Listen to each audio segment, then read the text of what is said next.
Salam sejahtera untuk kita semua. Shalom.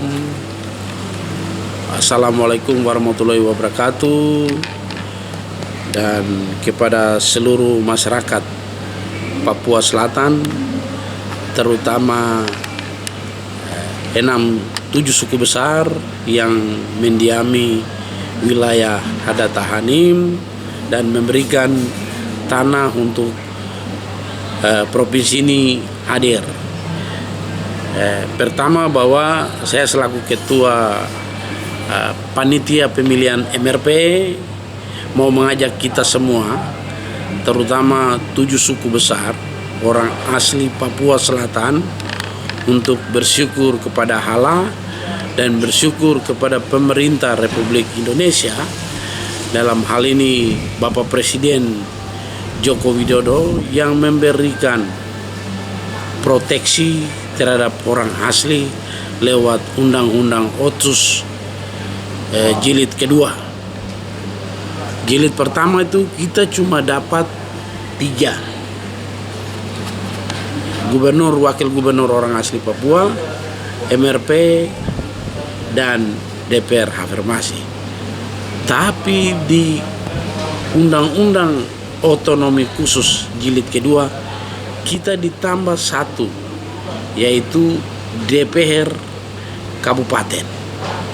Dan ucapan syukur itu semua anak-anak asli Papua Selatan harus kita jaga dan kita kawal ini bersama-sama, sehingga yang duduk di sini adalah mereka benar-benar yang punya hak.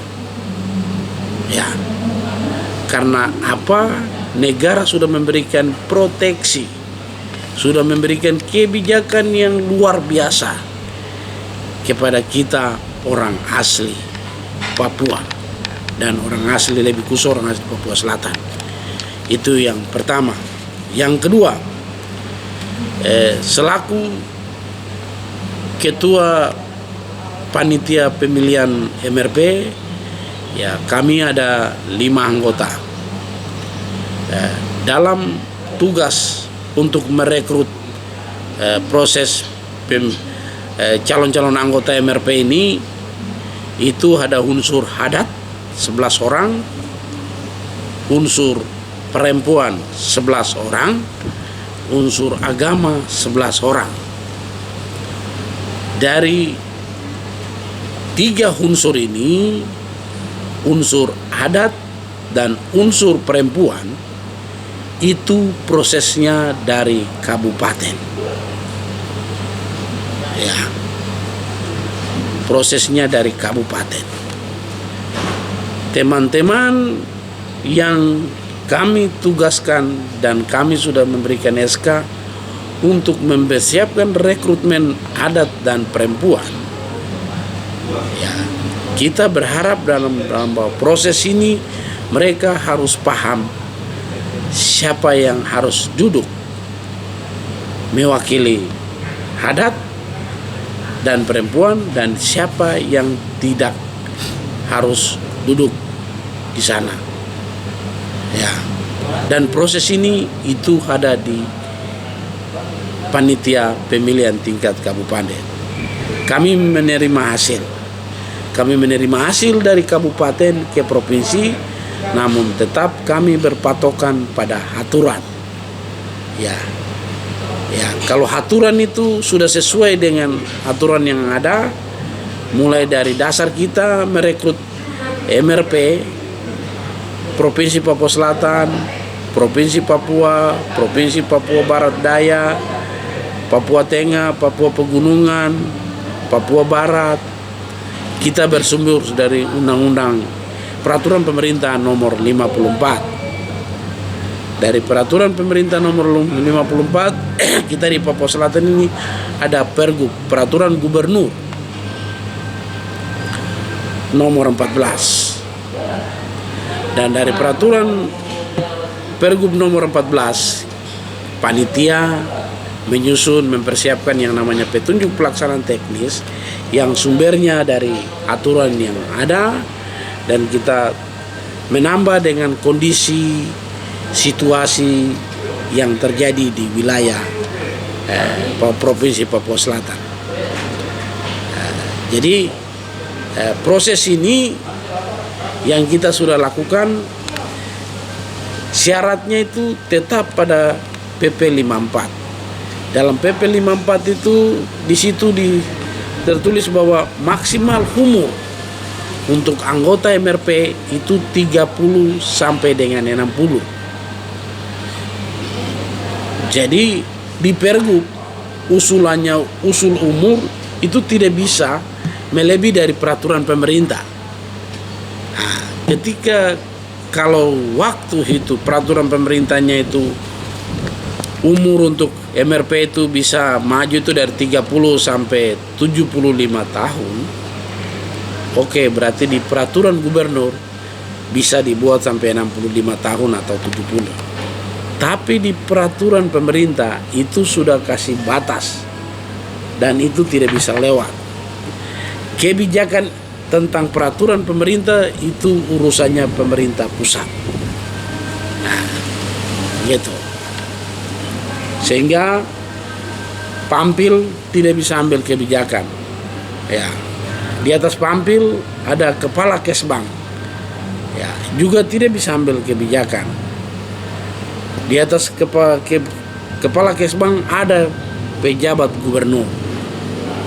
Juga tidak bisa ambil kebijakan soal aturan yang sudah bersumber dari peraturan pemerintah 54. Karena itu wewenang pemerintah pusat.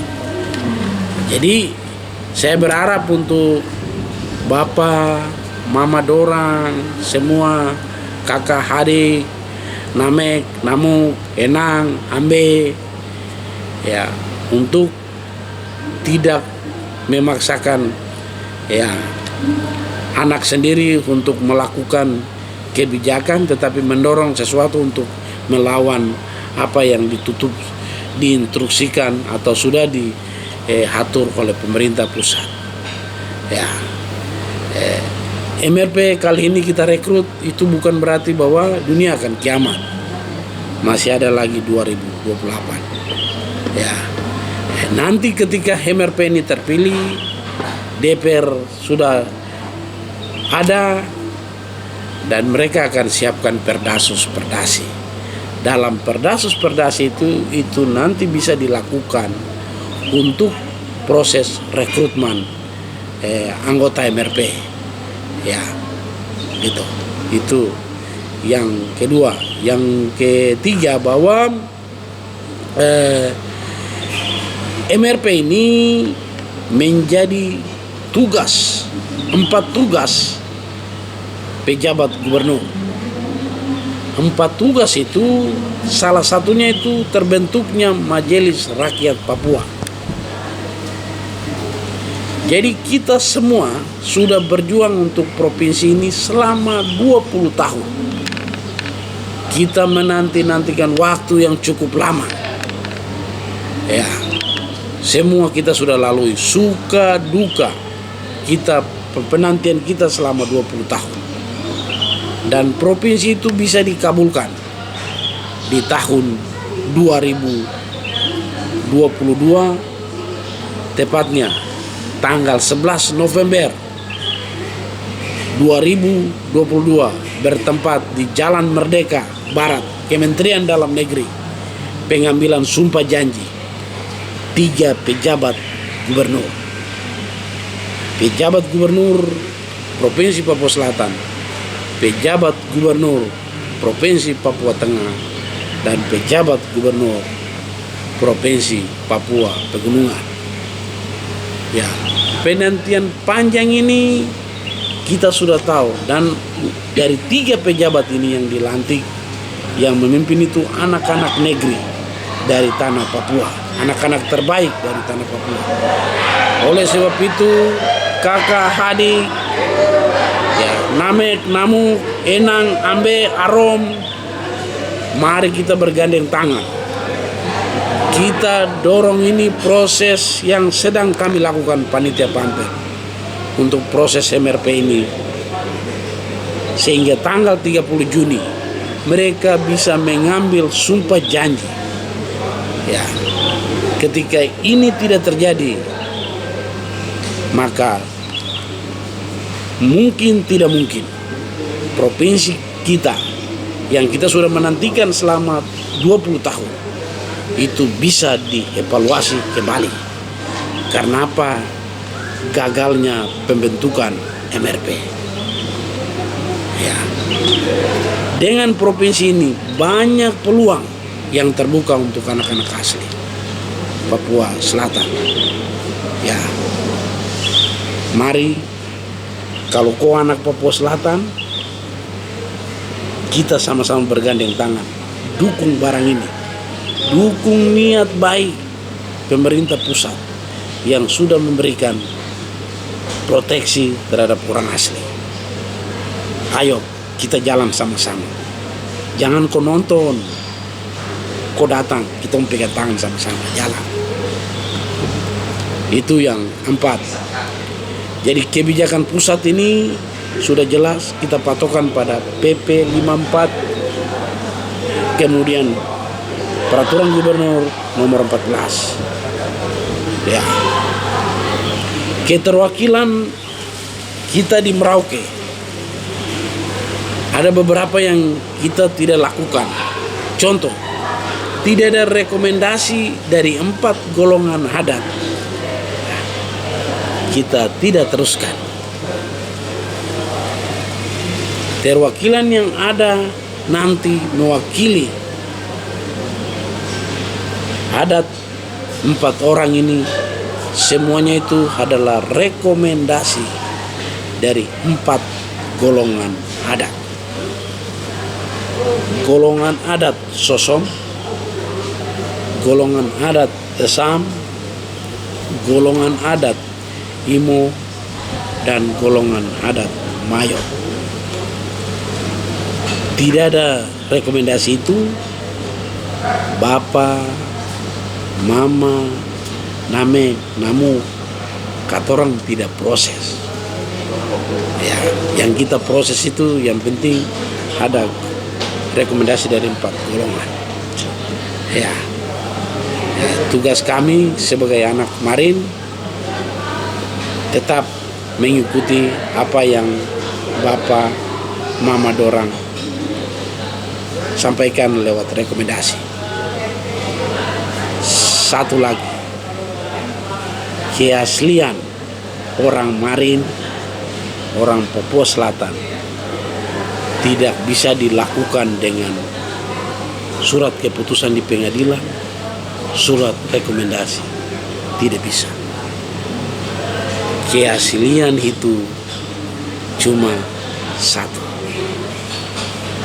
keturunan Bapak dari Sorong sampai Merauke, tanah Papua menganut sistem patrilineal, bukan matrilineal. Ya, keturunan Bapak menjadi penting dalam proses ini. Ya, tanta-tanta ada orang punya anak, pemerintah sudah kasih proteksi ini.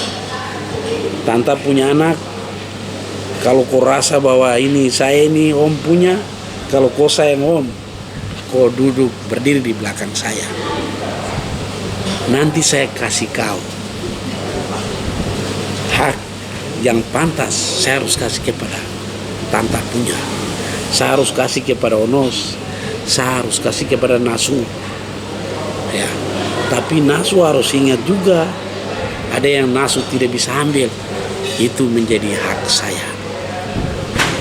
Ya, kalau ini yang terjadi